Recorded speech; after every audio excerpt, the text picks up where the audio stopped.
cousins. Final paint is done.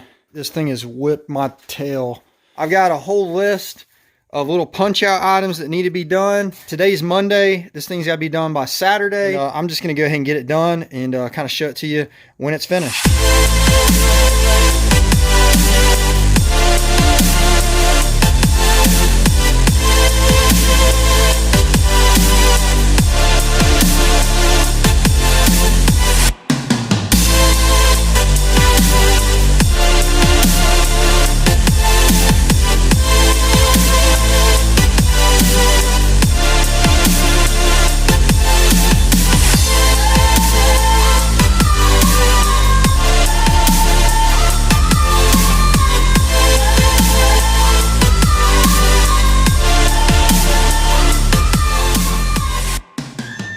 Hey guys, Anthony Jones with the Top Gun John Boat, and this is video 5 of the rear deck rebuild. This is the final video, so it took me almost as much time to sort through the footage and do this 5-part video series as it did to actually do the rear deck rebuild. So I appreciate your patience, guys, if you stuck around for the full video series. If you're new to the channel and just dropping by for the first time, man, kindly subscribe to the channel. I would greatly appreciate it. I'm gonna leave links in the description for the full build of this rear deck, so it's going to show all the parts I used in this build process. And stick around to the end of the video, guys, because at the end of the video I'm going to show you how it turned out and show you some final footage of the rear deck rebuild. So without further ado, let's get to it. Thank you guys, and as always, may your tiny boat builds be great. I am going to start doing like little piddly things, but I went and got me a Shoreline Marine 600 GPH 3/4 bilge because I was running an 1100, but it was 1 inch, and the 1 inch hose, I'm having problems fitting back where I had it. I'm gonna go ahead and install that. Got me some more LED lights. I'm probably gonna put one of these over here, one of these over here, one inside, and then one inside. Obviously I already had 2, so we're gonna go with 4 now. Probably not going to show you step by step on all that because I'm running low on time. At this point, I've filmed so much of this, way more than I really thought I was going to. I'm just going to go ahead and get it done and kind of show it to you when it's finished.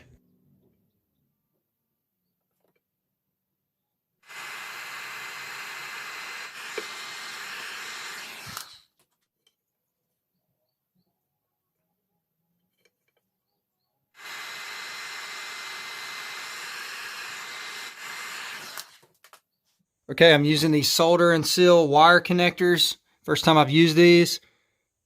Just apply heat.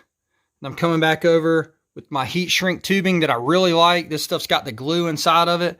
As you can see there, the glue will squirt out the ends. So I'm putting that on first, then attaching with my solder and seal. I'll leave the links to both of these in the description, but this is what I use for my wiring. And finish wiring this bad boy up. I'll show it to you mounted here in a second. When people on YouTube are like, hey man, how much money do you got in your John boat? Well, I have no idea because this is all John boat stuff, and right now I'm looking for something. This is all John boat build parts and materials, and this is why I can't ever tell you guys how much money I have into a John boat, because I don't know how much money I spend anymore. I'm wiring in these LED lights. Little trick thing I'm doing is this is actually floating off of this panel.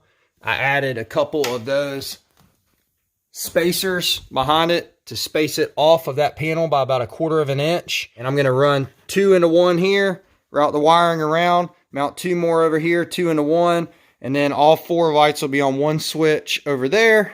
Got my bilge installed. Also got my transducer wire coming over down through the hole, up and around. Got my live well hose installed. I still got to make my access cover.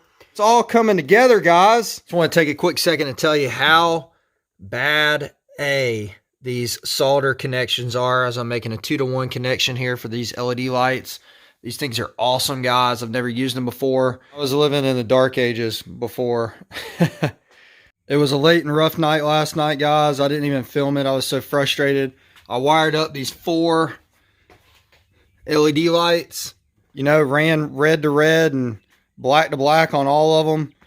Turn them on. Two of them didn't work. From Shoreline Marine from the factory, the red and black, positive and negative color code was reversed.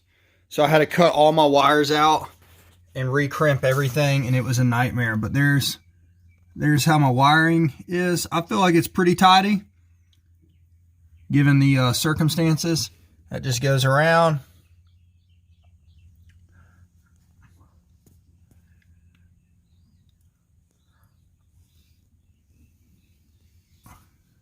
Pretty happy with it, but buddy, I'll tell you what, that was a nightmare, and very, very frustrated with that situation. Oh man, really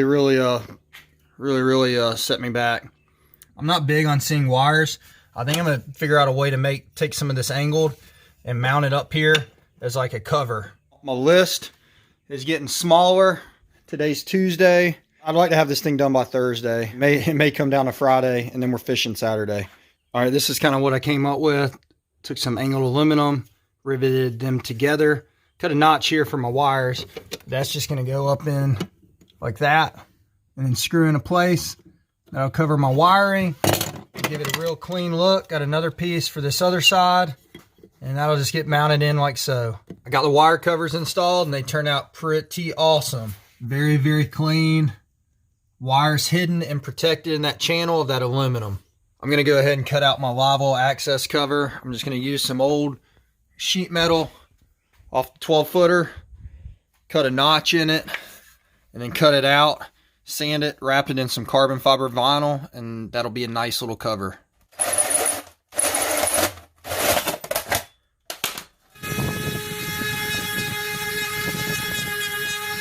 Going to wrap this panel in this Real Deal 3M carbon fiber vinyl wrap.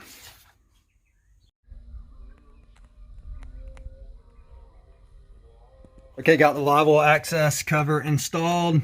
Got the bilge pump hose installed. I think the next thing I'm going to do is go ahead and build the battery tray. I'm not going to document that step by step because I already have a video on my channel. So I'll leave the link up in the top and you can check that video out. Test fitting the battery. I've got my layer of foam down. I don't know if you can see that underneath the battery, and this thing looks sweet. Pretty much completed my rear end rebuild of the Top Gun John boat, and I wanted to give you a quick walkthrough to show off some of the work and what I changed before I get the hatch lids bolted back on. Cut my stows in half. These were double the size. They actually came to right about here and right about here. Gutted the core center of my framing, remolded the side compartments back into place. Custom aluminum channel system for all my wiring, LED lights here and here. Custom battery tray, which you can kind of barely see. It's just foam and plywood with a carpet. The whole reason I did this rear end rebuild, obviously, is because I got an electric outboard, and she is sitting over here on the 12-footer, but I'm going to run it on the 14 for some tournaments this year. And of course, I had to fit the battery. I was running a 12-volt deep cycle and had no room at all to fit the battery. So had to adjust framing and make some modifications to get this big lithium ion battery in here. Because it's lithium ion, you can lay it on its side, so this doesn't affect it. Upright, it's just a tad too tall for my decking. Last thing I'm gonna do is add a tie down. I'm gonna screw my connector here, and it's gonna have a strap with a tie down that'll go into the framing here, but I wanna wait until I get the hatches in place and see exactly where the flush pull latch catch will go. And I weighed all this before I bolted it in, and it weighed just over 4.5 pounds for all the framing, so that's not bad at all. I had to build completely new hatches over here in this pile of rubble on this boat. All the paint is dry on the hatches. They came out really, really nice, and I'm to the point where I want to go ahead and try to mount them up. I'm gonna have to put some new brackets in place. These are my L brackets I cut. Basically, I drill holes in them, cut them at 4 inches, grind the edges, paint them a matte gray, and then I'll mount them in place. This is gonna kind of go under this lip. I'm gonna rivet them down into the bench. There is some aluminum under there. As far as this goes, I'm gonna go ahead, since I pre-drilled my holes, and you'll notice there's fiberglass resin inside of here, so this is all sealed. I'm gonna razor knife these out and go ahead and mount my flush pull latches. I have a video on that, so I'm not gonna show you every little step of this process. That's what I'm talking about. Screwed and glued from multiple angles and tight and secure. All right, this tape represents where the bracket needs to go. And then I've got my holes marked. I'm gonna go ahead and drill them. And then I'm gonna try to finagle a rivet gun in there somehow, some way, and get this thing tied down.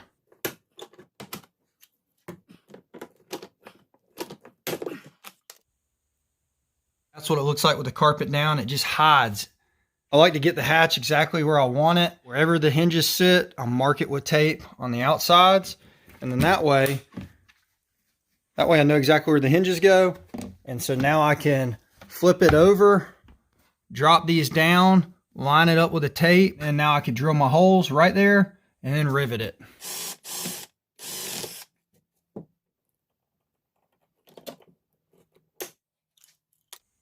This is fully installed. Got the strut in. I pre-fit them, and man, they are super tight. After carpet, a little bit tighter than I really wanted, to be honest with you. One of the things I do when I have tight fitment issues, old Wagner heat gun, and anywhere there's a seam, anywhere there's a butt, I'll just take the heat gun and I'll just melt that carpet on the edge. You're not going to see this, but you got to be real careful with it that you don't get the final product on the top. And that just gives me a little bit more clearance. There is a hinge bracket hidden under that carpet. So again, get this where it needs to be, slide this under, mark the outside of it with tape, remove this panel off, then attach this to the framing, then attach the hinges to the hatch, attach the hatch and hinges to the bracket permanently, and then put this panel back in and it covers up the hinge system. So that's it in a nutshell.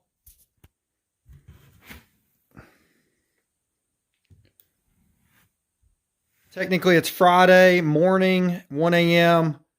The tournament is Saturday, so I'm not filming every single thing, guys, so I apologize in advance. I did mount this. What this is going to do, guys, this is off a camper. This is an outlet cover for a camper. Okay, this is going to allow me an area for my wiring to go through and down into the back. I went ahead and installed the gas strut. I mounted the bracket here that I'm going to thread my strap through, and then I fabricated this down here. Okay, and basically what's going to happen is when my battery goes in, I've got a strap that'll loop through here. It'll go around the battery, it'll go down there, and it'll loop through there, and then you can strap it down. There's some other things I'm not filming that I've had to take care of, as far as some paint work on the trailer, and also all new graphics on the boat. That is not a part of the rear end build, but it is something that I wanted to do for my sponsors for this tournament. So we've been doing new graphics, new carpet decals. Thanks, Jason. Tiny Boat Nation shirts and decals. And redid the trailer bunks, which you can't see. There's been a lot more going on, cousins, than what I've been filming. It's the final Friday, the day before the tournament. It's Friday afternoon. I've got this one hatch I've got to finish installing, and then basically the boat is done. I've got a couple decals to put on, and then obviously load it up with gear, get the motor mounted, and all that good stuff. So I'm super pumped. Final piece of the rebuild, guys. Last part. It's just cleaning up and a couple decals. Come on, baby. Yes! Woo! She's done. Hallelujah, guys. I got about 80 hours into this boat in the past 2 weeks. And that's it. She's done. Video coming soon. We'll do a full walkthrough of everything that I did and show you the end result.